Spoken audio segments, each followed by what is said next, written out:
Okay, it's the end result women want, but often can't achieve.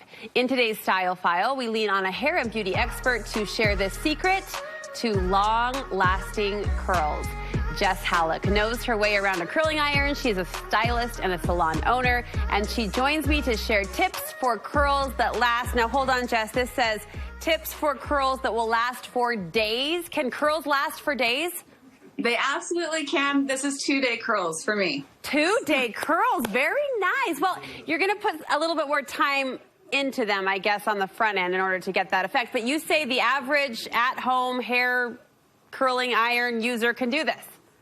Oh, totally. You can get like a week's worth out of it. I'm just only 2 days in. Okay, a week? Oh my gosh, she's doubling down. Totally. I am all ears. I am your front row audience. Let's start with the actual tool. What curling iron do you like?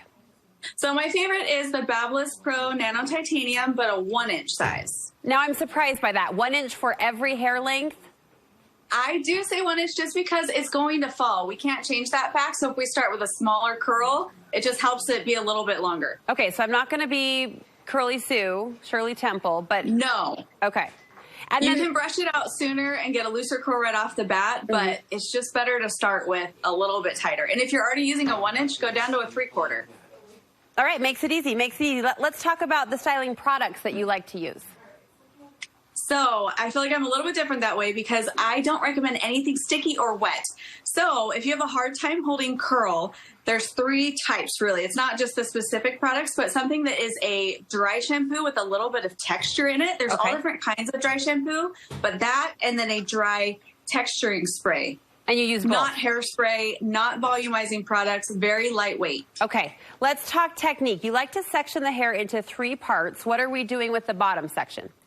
So the bottom half, just get a bend in it. Don't spend too much time on it because it really doesn't matter. And if your hair is above collarbone, sometimes you're just going to leave it straight because then your hair looks fuller and has more volume. So you might just put a bend in it, or if it's long, just split it in half and get 1 curl on each side. Okay, let's move on to that middle or second section. How are we curling those pieces?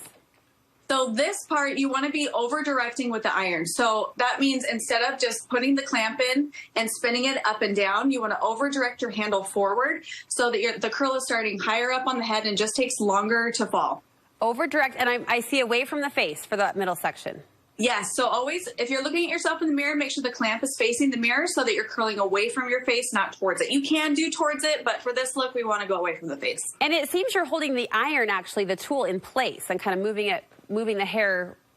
Is that right? I know we see a lot of people drag the irons through, and they're not actually dragging. They're keeping that clamp slightly open. So I just keep it in place because we're trying to mimic that blowout look. Yeah. Where you're using the rollers or a Dyson Airwrap or something, so it wouldn't move it around. Finally, the top section. You say this is the most important.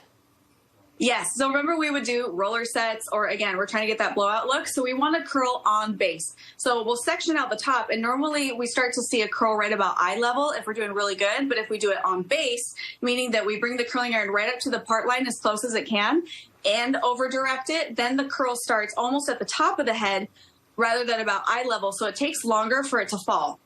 And you are rotating curls. Yeah. Ears and forward, I would go away from your face. But once you're behind your ears, I would rotate because then it just gives separation so the curls don't brush together and get weighed down. There you go. It keeps them separated so you have more volume. But behind the ear. Don't start rotating until behind the ear. That's a good tip. How do you finish it off, Jess? So to finish it off, make sure the curls are totally cool. So curl your hair, then do your makeup, and then by then your hair will be totally cooled off. Yeah. And you'll be covered with your spray. And then put your head down a little bit, use a detangler brush, like something wide tooth, and then brush it towards your face and then fluff it back out, and you should be all done. I'm going to try these. Where can we get more styling tips from you? So you can follow me at jess.hallock on Instagram and YouTube, or go to my blog at jesshallock.com for more tutorials and videos. All right. Thank you so much.